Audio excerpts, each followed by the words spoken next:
बोलण्यासाठी खूप असतं, आपलं कुणीतरी ऐकतं हे बोलण्यासाठी खूप असतं, आपलं कुणीतरी वाचतं हे लिहिण्यासाठी खूप असतं, आपली कुणीतरी आठवण आपलं कुणीतरी वाचतं हे लिहिण्यासाठी खूप असतं, आपली कुणीतरी वाट बघतंय हे चालण्यासाठी खूप असतं, आणि आपली कुणीतरी आठवण ठेवते हे जगण्यासाठी खूप असतं. जय हिंद, जय महाराष्ट्र. व्याख्यान झालेले आहेत लेक्चर. पालकांपैकी कुणाला काय बोलायचं असल्यास एक मिनिट. सगळं झालंय आता. आय नो खूप वेळ तुम्ही बसलाय, तुम्ही आला, लेक्चर ऐकलं, त्याबद्दल खूप थँक्यू. असेच लेक्चर सरांचे वेगवेगळ्या विषयावरती संडेला ऑर्गनाईज केले जातील. कोण बोलणार आहे का थोडं?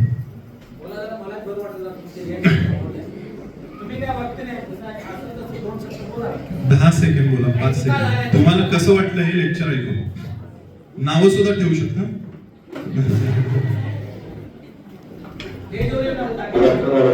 पालकांनी नक्कीच स्पीच बद्दल रिव्ह्यू द्यायचा आहे. कसा वाटला तो झूम कर. डायरेक्टच्या जवळ राहतो कॅमेरा एकदम. कॅमेरा एकदम जवळ राहते.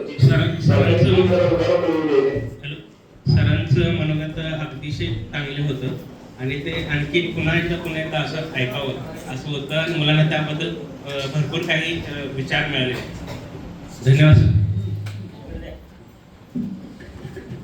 असे जे विचार आज आपल्या समाजामध्ये किंवा आपल्या लेकरांमध्ये व्हायला पाहिजे. मी अकादमीचे आभार मानतो की जे आमचे पूर्वज जसे शिवाजी महाराज असतील, बाबासाहेब आंबेडकर असतील, यांच्याबद्दल पिढींना काही गोष्टी विजत चाललेल्या आहेत आणि आज आपण बघतोय व्हिडिओच्या माध्यमातून की ह्या शिक्षणात किती धूळ पडत चाललेली आहे.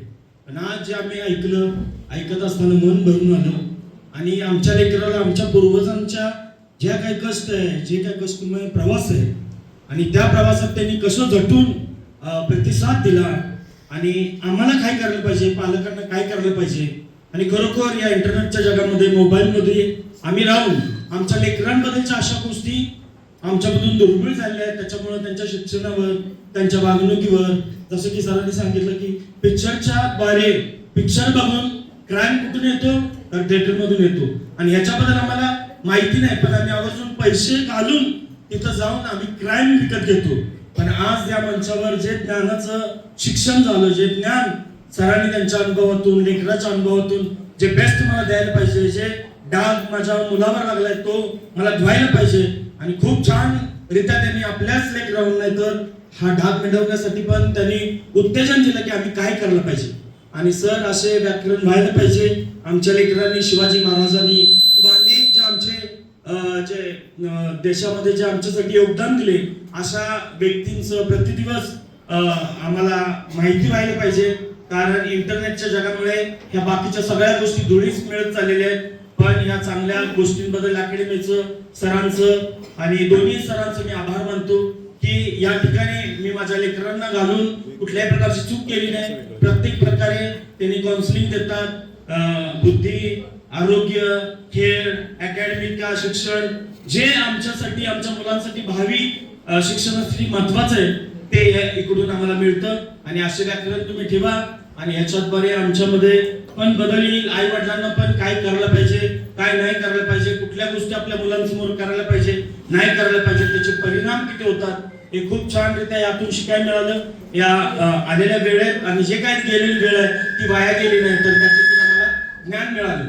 कारण आई वडिलांचा सन्मान आमच्या लेकरांनी करावा, ते दीर्घ आयुष्य होतो आणि जे त्यांना लागणार आहे त्या प्रत्येक गोष्टी त्यांच्या सन्मानात देवाने ठेवल्या आहेत हे या सर्वातून आम्हाला समजलं. Thank you sir. तुमच्यातून खूप काही गोष्टी शिकायला मिळाल्याबद्दल आभारी.